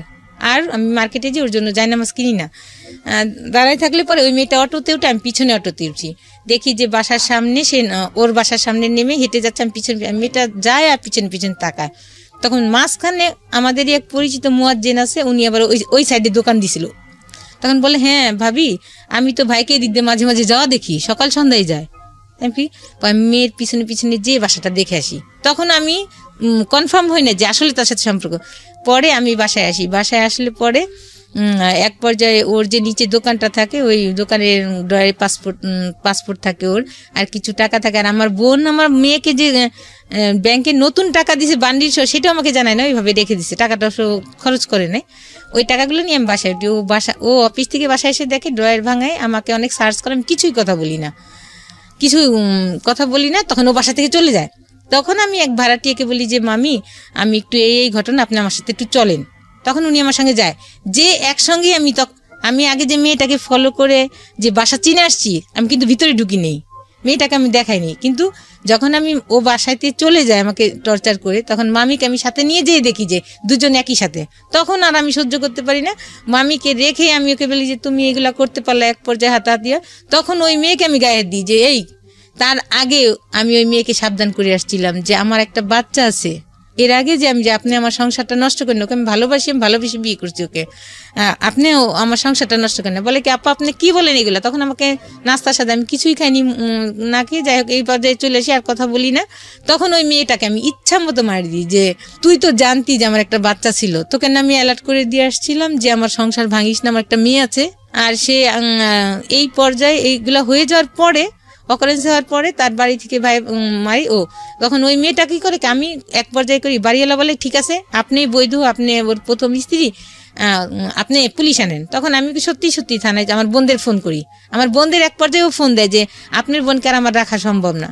তখন আমার বোন আমাকে ফোন দেয়, তখন বলে কি ঠিক আছে তুই যা, পুলিশ নিয়ে। পুলিশ আনার মাত্র তখন দেখি যে মেয়ে নিয়ে ও অলরেডি ওর বাড়িতে চলে গেছে, ওই মেয়ে নিয়ে, ওই বাসার নাই, মেয়ে নাই। তখন পুলিশকে নিয়ে আমি আমার শ্বশুরবাড়িতে উঠি।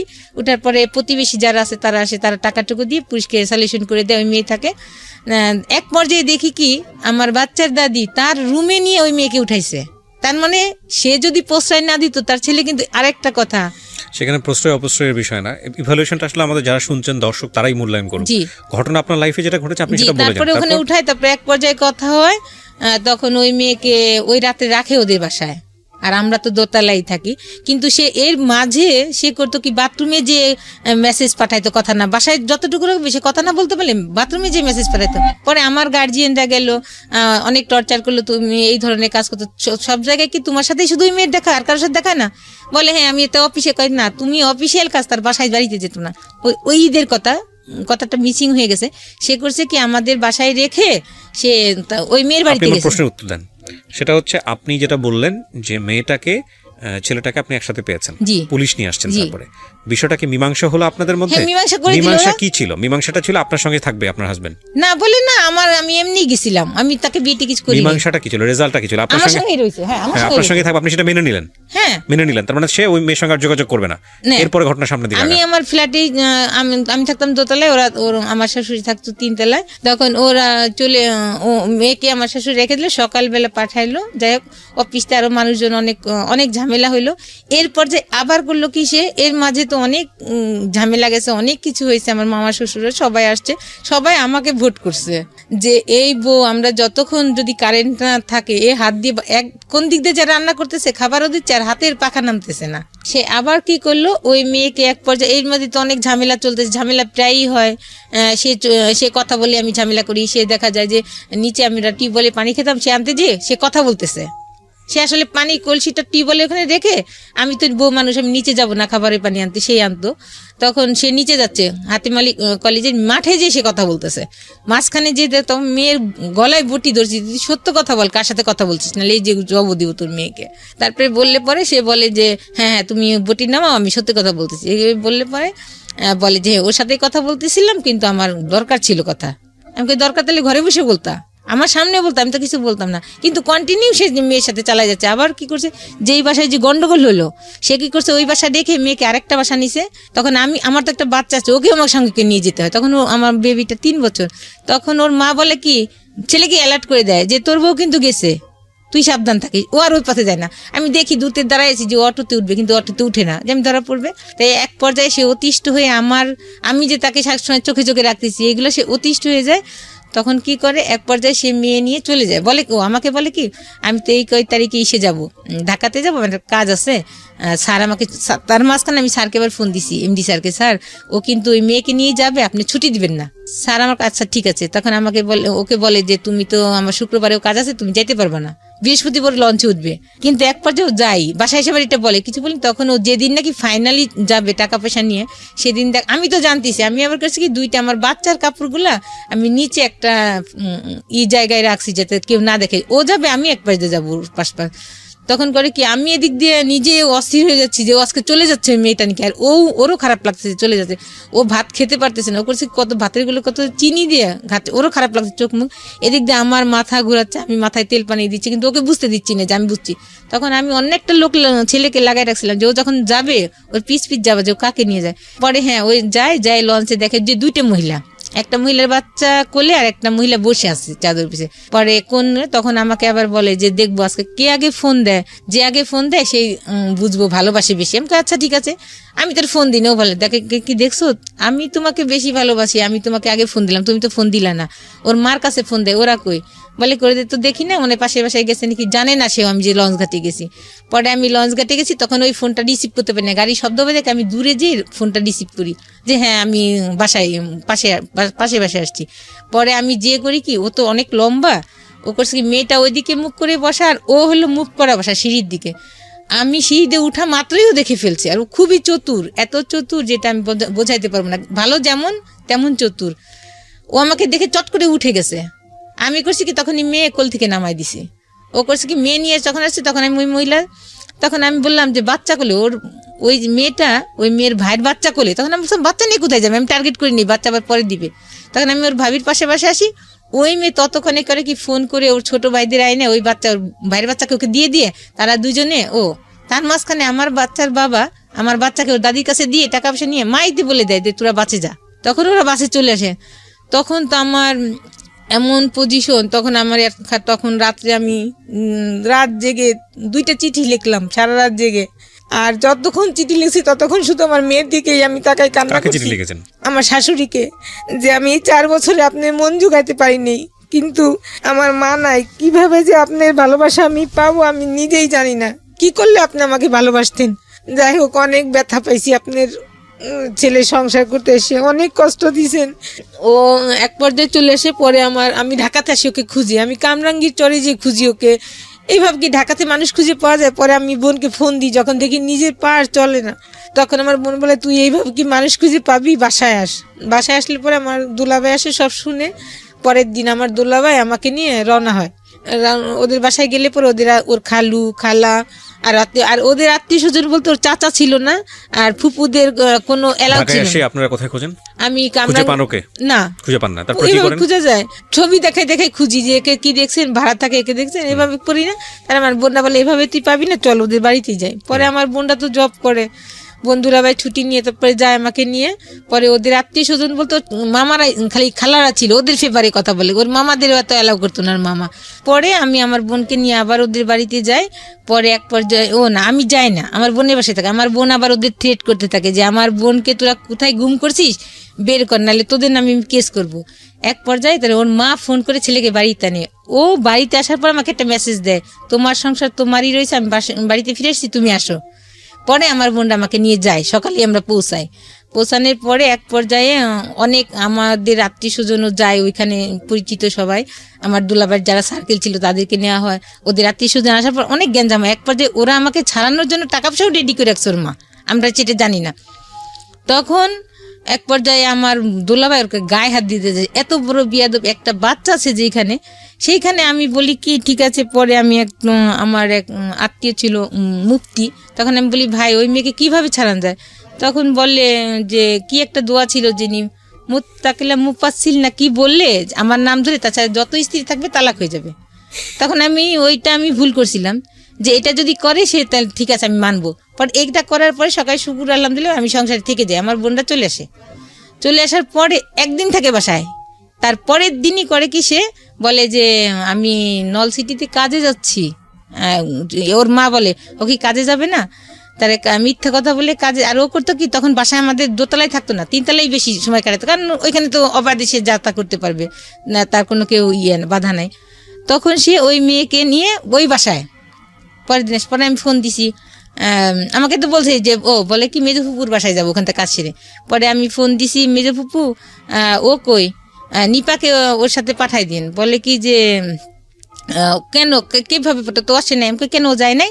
পট করে উনার মেজো ছেলে এসে ফোন ধরে, হ্যাঁ ভাবি, উনি আমার ভাসুর তো, কিন্তু ভাবি বলতো হ্যাঁ ভাবি ও তো আমাদের বাসায় আজকে যাবে না কালকে, আমি করে এক্ষুনি বাসায় পাঠান। আসলে মিথ্যা, পরে আমি আর কিচ্ছু বলিনি। ও তখন আমি বাসায় রান্না করে মনে উপরে খাই, এর ভিতরে তো বাচ্চা দাদি যা তা খেতে দিতে এই যে আজে বাজে কথা বলে, তারপরেও আমি তো না খাওয়ার মতোই হয়তো বা যখন পারি না তখন একটু যে পানি কোনো রকম খেয়ে আসি। তারপরে করি কি, তখন আমার মাথায় আর কাজ করে না যে আর ওকে সময় দেওয়া যাবে না, ওর সংসার আমাকে আর সম্ভব না। তখন আমি বাইরে যে গ্লোভস কিনি হাতের, একটা কাগজ কাটে যে ধারালো ব্লেডের মতো নিয়ে আসে, ওই চাকুটা কিনি। প্ল্যান কি ছিল আপনার?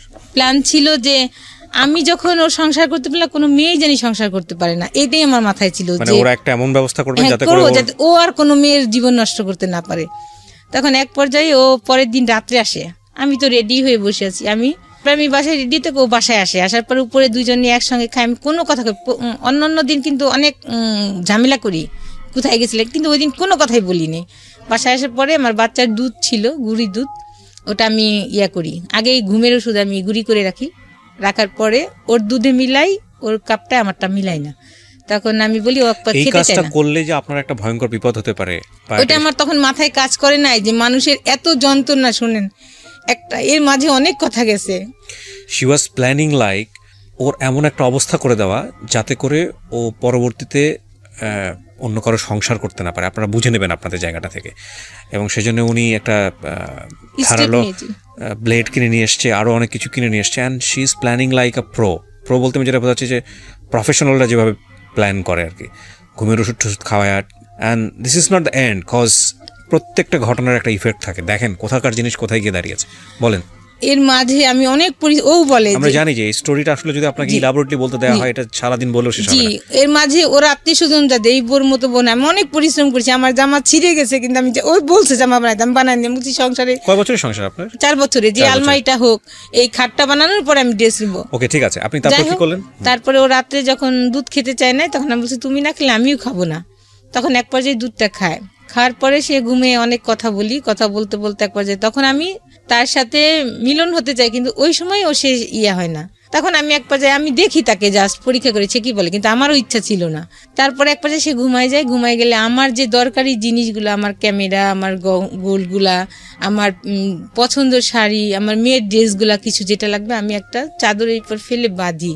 আর আমার কিছু বাইরের কিছু ইলেকট্রিক জিনিস ছিল, ঘর মোছা মেশিন, ঘর ঝাড় দেওয়া মেশিন, আরও আমার প্রিয় জিনিসগুলা আমি করি কি, আমার ড্রয়িং রুমে খাট ছিল সামনে, আমি মেয়েটাকে আগে ওখানে শোয়াই যাতে আমি দ্রুত মেয়েকে নিয়ে চলে যেতে পারি।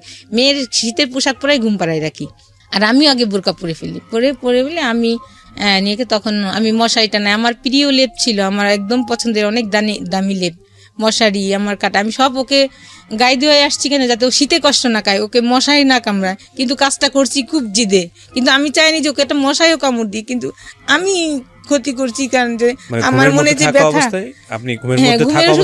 থাকার অবস্থায় কাজটা করি। তখনও জেগে উঠে, তারপরে আমি ওটা জেগে ওঠার পরে কি করে, আপনাকে ধরে ফেলে না, ও চিৎকার করে না বেশি, যাই হোক। তখন সাথে সাথে আমি আমার ওইটা ছুরিটা আমার হাতে থাকে, আমার মেয়েকে আমি নিয়ে আসি। ওর মোবাইলটা আবার আমার কাছে ছিল, ওর মোবাইলটা আমি ড্রয়িং রুমে পড়ে যাই, আমার কাছ থেকে পড়ে গেলে আমি মেয়েটাকে, তখন আমার জুতাও পরার আমার ছিল না, মনে ছিল না, আমি নিয়ে চলে আসি। তখন অনেক শীত ছিল, 28শে ডিসেম্বর 12 সালের। তখন আমার মেয়েটাকে আমি বলি আম্মু কুকুর ডাকতেছে, আমি বলছি আম্মু। তখন আমি ওদের বাসা চিল্লাপাল্লা শুরু হয়েছে, ওর মা চিৎকার করে কান্না করতেছে, তখন চিৎকার করে কান্না করতেছে, সব আমি তো দেখতেছি, দূরে থেকে দেখা যাচ্ছে, মানুষ দেখা যায় না কিন্তু শব্দগুলো শোনা যাচ্ছে। তখন আমার মেয়েকে বললাম আম্মু কুকুরে ডাকে, তুমি করো, আমাদের তো ধরে ফেলবে, তুমি কথা বলো না। ওকে আমি তখন খুব পারে, তখন আমার সামনে দিয়ে অ্যাম্বুলেন্সে নিয়ে যায়, অ্যাম্বুলেন্সে নিয়ে গেলে ওখানে কাজ করতে পারে, ঢাকায় নিয়ে আসে। ঢাকায় নিয়ে আসলে অ্যাম্বুলেন্সে নিয়ে যায় মানে কি, এই ঘটনা ঘটার পর আমি দেখতেছি আমার সামনে দিয়ে নিয়ে যাচ্ছে, আমি তো সাইডে দাঁড়ানো, আমি তো ফ্যামিলি মেম্বার যারা ছিল তারা তো ওই বিল্ডিং এই ছিল, হ্যাঁ 3 তলায় থাকতো, ওরা তখন 2 তলায় চলে আসছে, ওরা তো সবাই বুঝে গেছে যে আপনি কাজটা করছেন, সবাই আমি তো অলরেডি নাই, বাসায় নাই, তখন সবাই চলে আসছে। আমার তখন কোনো কিছুই নাই, যে because she doesn't have sense, ওই সময়টাতে সেন্স নাই। আমার এর ভিতরে অনেক কিছু গেছে, জানতে কি বলার না, সেন্সটা না থাকার পেছনে অনেক কথা আছে, এর মাঝখানে অনেক কথা গেছে। আমি অনেকবার সুইসাইড করতে চাইছি, যখনই আমি সুইসাইড করতে গেছি, ফ্যানের সাথে ঝুলতে গেছি, তখন আমার মেয়ের মুখ দেখছি আর বলছি যে শেষ ওকে দেখে যাই। যখনই দেখতে গেছি তখনই নেমে আসছি যে আমি যদি মারা যাই তাহলে আমার মেয়ের কিছু থাকবে না। আর শুনেন, বাবারা কষ্ট করেন না সন্তানের জন্য। আজকের এই গল্পটা যারা দেখছেন ভিডিও, তাদের শুধু একটা কথাই বলবো, যারা এরকম ডিসিশন নিতে যাচ্ছেন, এত শর্ট টাইমে পরিচয়, সেটা ছেলের দিকেই হোক বা মেয়ের দিকেই হোক, আজকের এই গল্পটা শুনে দেখে তওবা করেন। Don't do this boss, cause it's not your decision, it's a family decision. বিয়ের পরের জীবনটা যে আসলে কি বিয়ের আগের টের পাওয়া যায় না, এবং এই সিদ্ধান্ত কোনোভাবেই ইমোশনালি, শুধু ইমোশনালি দুজন মানুষকে ভালো করে না জেনে, দুটো পরিবারকে ভালো করে না জেনে নেওয়া উচিত না, উচিত না, উচিত না, উচিত না। একেবারে আমৃত্যু পর্যন্ত আমি এই কথাটাই বলবো যতদিন রেডিও প্রোগ্রাম করবো। Do not do this, do not do this, do not do this, please. তারপর কি হলো? তারপর ওকে নিয়ে ঢাকাতে আসে, ওই দিনই আমি অনেক কুয়াশা থাকে ওই দিন, আমি আমার বোনের সাথে কন্ট্যাক্ট হয় শুধু, আর কারোর সাথে আমি কথা না বলে ফোনের সাথে কন্ট্যাক্ট করি, ফোনটা স্টপ করে দিই। তারপর একটা অটো আমাকে একটা আমার জায়গাটার নাম মনে নেই, বাস স্টপিটে আমাকে দেখে যায় আমার বাচ্চা সহ। তাকে আমি অনেক শীত, আমি বসে থাকি, কেউ থাকে না, গার্ডরা থাকে, ওখানে বসে থাকি। তারপর একটা সকাল 6টার দিকে বাস আসে, একটু দেরি হয় বাস আসা, কারণ কুয়াশা ছিল অনেক। আসলে পরে তারপরে আমি গাজীপুরে যাই, গাজীপুরে আমার বোনের ওখানে বাড়ি আছে, ওখানেই যায় আমাকে রাখে প্রথম। পরে আমার বোন ওই দিনই ওই ঘটনাটা সবাই জেনেও ফেলছে, পুরো এলাকায় জানা হয়ে গেছে। পরে আমার ফ্যামিলিতে জানছে, আমার বোনাই তো অনেক রাগারাগ আছে, কিন্তু আমার বোনাই রাগ মানে এদিক দিয়ে রাগারাগি তো, কিন্তু আমার বোন বলতেছে আমার বোনকে আগে বাঁচায় আসি যেটা হোক। তখন আমাকে গাজীপুরে তার বাড়িতেও রাখে নাই, পাশের সাইডে একটা ভাড়া করে রেখেছে। তখন অনেক দিন ওখানে ছিলাম, প্রায় 15 দিন। আমার বোন গাড়িতে করে খাবার দাবার সব পার্সেল দিছে। যখন রাতে কুকুর ডাকতো আমার মেয়েকে, আমি বুকে জড়াই ধরে রাখতাম, মানে এইভাবে পুলিশ আসতো, খালি সারাদিন এটাই মনে হতো। তারপরে আমার মেয়ে দিনের হলে দাঁড়ায় থাকতো, যে আম্মু, আমি বলি আম্মু দাঁড়ায় থাকে না, পুলিশ আসবে। বলে কি আম্মু, আমি দূর থেকে দেখি, আমার আব্বুজি যখন নামাজ পড়তে যাবেন আমি দূর থেকে আম্মুজিকে দেখবো, আমাকে পুলিশে ধরতে পারবে না। আর যাকেই দেখতো তাকেই বলতো যে তোমরা কি আমার আব্বুজিকে দেখছো? ততদিনে কি মামলা হয়ে গেছে আপনার নামে? আপনি কিছু জানেন যে পুলিশ বাইরে? হ্যাঁ, আমাদের বাড়িতে পুলিশ গেছে, আমি তো সংবাদ পাচ্ছি, আমার ফোন স্টপ করে ফেলেছি। পরে যে ওরা তখনই মামলা করে দিয়েছে বিষয়টা নিয়ে? তারপরে দিনই 29 ডিসেম্বরই তারা মামলা করে দিয়েছে। পরে আমার বোন, আমার মেয়েটা টাইফয়েড হয়ে গেল বাবার টেনশনে, জ্বর হতে হতে পরে আমাকে ধানমন্ডি ক্লিনিকে আমাকে মেয়ে এনে ভর্তি করলো। এর ভিতরে আমার বোনের ছেলে কেউ আমার সঙ্গে যোগাযোগ করে না, বলে যে ও যেন বাসায় উঠতে পারে না, এমন একটা কাজ করছে। দেখা যেত বিয়ে করছে আর অন্য প্রসেসে যাওয়া যেত। তখন এক পর্যায়ে আমার বাচ্চাটার এত খারাপ অবস্থা, অ্যানালোকে সে দিতে দিত না, ইঞ্জেকশন দিতে দিত না, স্যালাইন দিতে দিত না। তখন ডাক্তাররা পাশের রুমে যেয়ে বলতো যে আমি তোমার আব্বুজি চকলেট নিয়ে আসতেছি, তুমি স্যালাইন না, আমি এক্ষুনি আসবো। এইভাবে ডাক্তাররা অন্য পাশে ফোন দিলে, কথা বললে সে দিতে দিত। তারপরে এক পর্যায়ে আমার বোনটা কান্না করে যে ওর মেয়েটা মারা যাচ্ছে আর তোমরা যাও না। তখন আমার ভাগ্নিটা মেডিকেলে পড়ে, তখন তারা যায় সবাই। আপনার মেয়ের যে অনেক ধরনের সাফারিং এর মধ্যে দিয়ে যাবে পুরো লাইফে, সেটা আমাদের দর্শক যারা আছেন, আমরা যারা আছেন সেটা জানি, কিন্তু এই ঘটনার প্রেক্ষাপটে আপনাকে কি কি ফেস করতে হলো সেটা হচ্ছে আমাদের কনসার্ন এখন। আপনি এই ঘটনার পরে এক অর্থে পলাতক অবস্থায় আছেন, ওনারা মামলা করে দিয়েছে আপনি যেটা বললেন। তারপর আপনার ঘটনাটা কি দাঁড়ালো? পুলিশের কাছে অ্যারেস্ট হওয়া বা অন্য? পরে আমার বোনরা হাইকোর্টে আমাকে নিয়ে যে আমার বাচ্চা সহ আমরা ছিলাম জামিন। তখন হাইকোর্ট কি করলো, 2জন জাজেস ছিলেন, জাজেস 2জন আমার বোন 2জনকে দিলেন জামিন, আমাকে দিলেন। ও মামলায় আসামি কয়জন করেছিল? 3জন। আমার 2 বোনকে বলছে তারা সহযোগিতা করে নিয়ে আসছে, এটা বলছে। আচ্ছা, তো আপনার 2 বোন ছিল প্লাস হচ্ছে আপনিও ছিলেন, 3জন আসামি ছিল। হ্যাঁ, আমি 1 নম্বর, তারা 2 নম্বরে। তখন জাজেস আমাকে দিল না। তখন আমার বোনরা বললো যে, আমাকে সাজেস্ট করলো যে দেখ তুই তো ভুলের বশত, আসলে আমরা তো জানি যে তুই কষ্ট করে কাজটা করে ফেলেছিস, মানে কোনো নারী এমন সহ্য করতে পারে না, তারপরেও তো একটা গুনার কাজ হয়ে গেছে, অন্যায় হয়ে গেছে, এখন তুই স্যালেন্ডার কর। শেখ হাসিনা, খালেদা জিয়াই যখন জেলে গেছে, আর তোর তো কোনো ব্যাপারই না, তুই যা করার আমরা আছি পিছনে, আমরা তোর সাথে আছি, তোকে আমরা ফেলবো না। এমনি করে আমার বোন অনেক করেছে আমার জন্য, আমার গায়ের চামড়া দিয়েও যদি তাকে জোতা দিই সেটা অন্য হিসাব। তারপরে কি হলো? তারপরে আমার বোন, আমি কোর্ট স্যালেন্ডার করি। কোর্টে সারেন্ডার করেন আপনি? কোর্টে স্যালেন্ডার করি, যে আমাকে কাস্টডিতে দেয় অনেক উকিল, কিন্তু ওদের সিটি, ওরা সবচেয়ে হাই লেভেলের লয়ারকে দাঁড়ায়, 10 জন 12 জন করে দাঁড়ায়, আর আমার সে 2 জন গেছে, আমার বোন চিনে না কোন লয়ার ভার কোনি, তখন আমাকে দেয় না। তখন সব কেসেই সাক্ষী আছে, ওর মা, ভাই প্লাস যত উকিল হবে, ওর প্রসঙ্গ নেই। বলে সবাই তো জানে এটা, তাহলে কিন্তু আমি চিৎকার করি, ম্যাজিস্ট্রেট বলি স্যার আপনি নিজে চোখে দেখেন। পরবর্তী নেক্সট ওখানে একটা দাঁড়াই আছে যে 205-এ, যে সচক্ষে দেখেন, কিন্তু ম্যাজিস্ট্রেট এই কাজটা করে নাই। বলে কি যে প্রমাণ এবং সাক্ষ্যাদি কাগজপাতি দ্বারাতে বোঝা যায় যে, মানে এক পর্যায়ে যখন সাক্ষী চলে আসে, লিখিত সাক্ষী, সবাই বলে নাই, খুঁজে পায়নি, কেউ বলে সেটা তো অন্য হিসাব। মেডিকেল ট্রিটমেন্টের রিপোর্ট, মেডিকেল ট্রিটমেন্টেও বলে যে নাই, কিন্তু ওরা টাকা দিয়ে এটা করেছে। দেখেন বাংলাদেশে কি হতে পারে না, কিন্তু একটা মেয়ে মানুষের জীবন কত নষ্ট করে দেয়। এক পর্যায়ে ও নিজের মুখ দিকেই বেরোয় যায়। ও যখন দিতে যায়, সাক্ষী দিতে যায়, যে ও তখন ভিকটিম সাক্ষী দিবে যে আমারটা নাই, তখন আমার লয়ার বলে যে আপনি এক বাক্যে উত্তর দেন, আপনি কি প্রস্রাবের রাস্তাতে প্রস্রাব করেন? তখন বলছে ও হ্যাঁ। তখন বলে তাহলে আমার একটা কথা বলেন, 10 আনি আপনি আছেন না 12 আনি 16 আনি ভালো আছে? তখন ও বলে যে না আমার 12 আনি ভালো আছে। তখন আমার লয়ার বলে যে মিথ্যা। তখন সারা কোর্টে একটা হইরই পড়ে যে এতগুলা সাক্ষী হলো শেষ সাক্ষী, সবাই বলছে যে নাই খুঁজে পায়নি। আর এত বছর 2 বছর অলরেডি, তখন 2-3 বছর চলে যায় কেসটার, 5 বছর ঘুরছে এই কেসটা। আপনি জেল খাটেন কতদিন? আমি প্রথমে কাস্টডিতে আমাকে 9 মাস আমাকে জামিন দেয় নাই যে নাই, তখন আমাকে তো 9 মাস আপনি একটানা জেল খাটেন? হ্যাঁ। আচ্ছা, তারপরে আপনি বের হন, তারপরে এই প্রসিডিউরটা শুরু হয়? হ্যাঁ, বের হলে পরে 2 বছর ধরে এটা চলে? 3 বছর। 3 বছর। তখন 5 বছরের মাথায় 2012-তে ঘটনা, কেসটা হয় শেষে একদম বছরের শেষে, কিন্তু 2017-তে রায় হয়, আমার 5 বছর সাজা হয়। ওই সময় আপনার লোয়ার কোর্টে 5 বছরের সাজা হয়ে যায়? জি, হইলে পরে তখন আমাকে ওইখানে আমার যে পরিচিত মানুষ, আমার ভাই বোন সবাই জব করেন, যার যার সংসার নিয়ে দৌড়াতে পারে না, তখন আমি ওইখানে পরিচিত যে ছিল, জেলের ভিতর যে পরিচয় হয়েছিল, ওরা তখন মাদকের ব্যবসা করতো, কিন্তু ওরা মানুষ ভালো ছিল, তাদের সাথে একটা আমার পরিচয় হয় ওর ভিতরে। জীবনে কোনোদিন ভাবছেন জেল খাটবেন? না, কিন্তু আমি আসলে দেখি শুধু খারাপ মানুষই যেন অনেক মাস ওইখানে কেউ আছে 14 দিনের রেজাল্ট দেখেন, 14 দিন। বললাম না, আজকে যারা শুনতেছেন, this is not the first time. আমি আমার লাইফে এই রেডিও 13 বছর ধরে রেডিও ক্যারিয়ার আমার, আমি প্রায় 9 থেকে 10 বছর শুধু এই অনুষ্ঠানগুলোই করি, 9 to 10 ইয়ার্স। কত মানুষের জীবন গল্প যে আমি শুনেছি। আমার খালি মোস্ট কেসেস যেটা মনে হয়েছে যে মেয়েদের ক্ষেত্রে সবচেয়ে বড় যে সমস্যাটা, সেটা হলো ইমোশনাল হয়ে বিয়ে করা। মানে এটা যে কী করতে পারে একটা লাইফকে। কত কেস যে আমি উপস্থাপন করেছি। আমি শুধু একটা কথাই বলতে চাই, মেয়েরা বেশি ভিকটিম হয়, বাট ছেলেরাও ভিকটিম হয়। Please do not do. প্রেম আসতে পারে, কিন্তু বিয়ের সিদ্ধান্তের জায়গাটা এরকমভাবে নিয়েন না, কজ জীবনটা যে কত কঠিন। My goodness.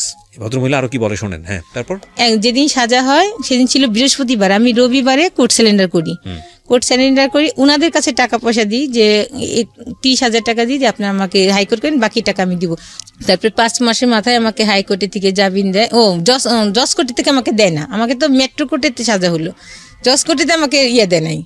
কিন্তু আমি জজ কোর্টেতে কিন্তু 5 বছরের সাজা আমি জজ কোর্ট থেকে পেতাম, আমাকে দেয় নাই জামিন। পরে আমাকে হাইকোর্টে থেকে জামিন দিলে জজ কোর্ট থেকে আমি চলে আসি। পরে ওই সময় আমি যখন জেলে ছিলাম 5 মাস, ওই সময়টা আমার বাচ্চা পানিতে পড়ে গেছিল। তখন আমার বাচ্চা সাঁতার জানতো না, আজকে আমার বাচ্চা এই পর্যায়ে থাকতো না। আমাদের একটা ভুলের কারণে একটা নারী হয়ে নারী সংসার এবং আমাদের সন্তানগুলো শেষ হয়ে যায়। আপনি বারবার নারীর কথা কেন বলছেন বলেন তো? আপনার যে জামাই, হ্যাঁ পুরুষ, আপনি তার কথা কেন? ওই নারী যদি না জেনে শুনে আসতো তাহলে আসতো না আমার কথাটা। এটা আপনার 100% ভুল ধারণা। এই চিন্তার জায়গা যদি আপনি ডেভেলপ না করেন, তাহলে হয়তো আপনার জীবনে আবারও ভুল হবে, আল্লাহ মাফ করুক। প্রথম কথা হচ্ছে যে আমার চারপাশে তো ভুল করার মতো অসংখ্য এলিমেন্ট আছে। তো তার মানে কি বিষয়টা এরকম যে আমি ভুল করব, কেউ একজন এসে আমাকে জোর করে ভুল করাচ্ছে? আমরা তো সবাই অ্যাডাল্ট।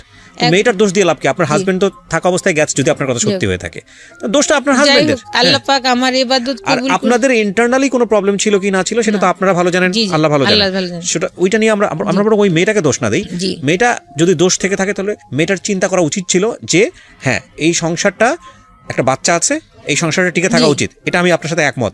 কিন্তু এটার মানে এরকম না, যদি আপনার হাজবেন্ডের স্বভাবই এটা হয়ে থাকে, তাহলে ওই মেয়েটা না থাকলে আরেকটা মেয়েকে সে বেছে নিত। সেই জন্য চলে আসছি। এই যে ক্লুটা ধরতে পারছেন, আমি তখন চিন্তা করলাম যে এই মেয়েটাকে আমি আত্মীয় স্বজন সব ঝামেলা করে ধরে কেস কাবারি দিয়ে আমি একে বাদ করতে পারি, কিন্তু এ আবারও যাবে। আচ্ছা, আমি যে প্রসঙ্গে জানতে চাই, আপনাকে 5 বছরে যখন সাজাটা দেওয়া হলো, আপনি হাইকোর্টে মামলাটা নিয়ে গেলেন। হাইকোর্টে নিয়ে আমাকে জামিন দিল, এখন জামিনে আছি আমি। এখনো জামিনে আছেন? তার মানে মামলাটা এখনো চলছে এবং এটা কবে নাগাদ রেজাল্ট আসবে, কি হবে না হবে আপনি জানেন না এখন পর্যন্ত? জানি না। এমন হতে পারে যে আপনার সাজা হয়ে যেতেও পারে। আমার বহাল রয়েছে। তখন আমি এইবার চাইছিলাম যে আমাকে পার্মানেন্ট জামিন দিতে, কিন্তু পার্মানেন্ট জামিন আপনাকে দেয় নাই। আমাকে 1 বছর দিয়েছে। 1 বছর। তার মানে এই মামলাটা কত বছর যাবত চলছে? 2012 সালের ডিসেম্বর, 29 ডিসেম্বর থেকে। আপনি আমাকে সহজ কথা এক লাইনে বলবেন, প্রত্যেকটা মোমেন্টে মনে হয় না যদি 5 বছরের সাজা হয়ে যায় কি হবে মেয়েটার? হ্যাঁ, সবসময় মনে হয়। তার মানে উনি বাইরে আছেন, কিন্তু আলটিমেটলি ভেতরে উনি, মনের ভিতর থেকে উনি জেলে আছেন। আরেকটা যেটা কথা বলি, আল্লাহ সত্যই সবার জন্য আছেন।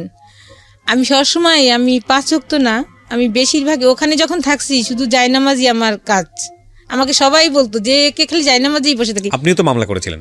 হ্যাঁ, আমি নারী নির্যাতন এবং একটা আমার কাছে যৌতুক নিয়েছিল 2 লাখ টাকা আমার বাবা থেকে। সেটা ওই মামলা কি হয়েছে? ওরা চালাকি করে এক সময় বলছিল আমাকে মাঝখানে যে তুমি কেসগুলো উঠাই নিয়ে আমরা কেস উঠাবো। তখন আমি মিসিং এই ভুলটা আমি করি। তখন ওর আত্মীয় স্বজন বলছিল, যখন ওরা যেটা বলাইছিল যে সে কেসগুলো উঠে কাগজপত্র নিয়ে এসুক, আমরা মাঝখানে আমি সব কেস উঠাইছি, কিন্তু তারা কেস উঠাবে না। তখন বলে আমার বোনটা গেছে, গাড়ি নিয়ে গেছে, আমাকে নিয়ে গেছে। আর তখন তারা বলে কি ওরা যদি ওরা ফোনই স্টপ করে বসে আছে। মানে কেস তোলার পরে কি আপনারা ধরা খেয়ে গেছেন? হ্যাঁ, তখন আমি একটা পারিবারিক কেস এসে আবার দরখাস্ত করছি, যে তখন এটা উঠে নেই, দরখাস্ত দিচ্ছি যে নেক্সট তারিখে আসলে উঠবে। তখন শুধু ওই পারিবারিক কেসটা ছিল, আর যে আমার কাছে যৌতুক নিছে এগুলা আর উঠানো হয়ে গেছে। আচ্ছা, ডিভোর্সটাও হয়ে গেছে আপনাদের? যে ডিভোর্স ওরা এই যে কিছুদিন আগে দিয়েছে। জি জি।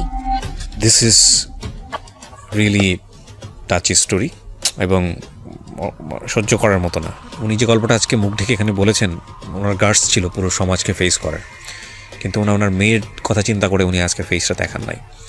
মেয়ের সামাজিকতা, মাশাআল্লাহ, she has a cute baby, বেঁচে থাকার একটা অবলম্বন তার কাছে আছে। কিন্তু জীবনে একটা ভুলের জন্য পুরো জীবনটা কোথায় চলে যায় আপনারা চিন্তা করে দেখেন।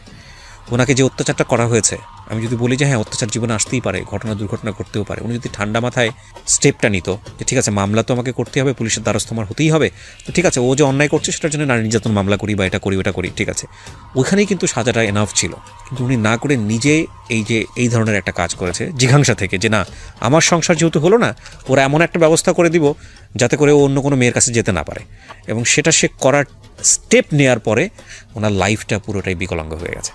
শুধু এটা তো আপনারা পরিণতি দেখলেন, আমি একটা কথাই বলতে চাই যে এটা হয়তো 5 বছর জীবনটাকে একটা ব্র্যাকেটে ফেলে দিয়েছে, যে আসলে কী হবে না হবে উই ডোন্ট নো। কিন্তু আপনি একটা জিনিস চিন্তা করে দেখেন তো, উনি যতদিন পৃথিবীতে বেঁচে থাকবে, ওনার সামাজিকতার জায়গাটা, ওনার ঘরে একটা মেয়ে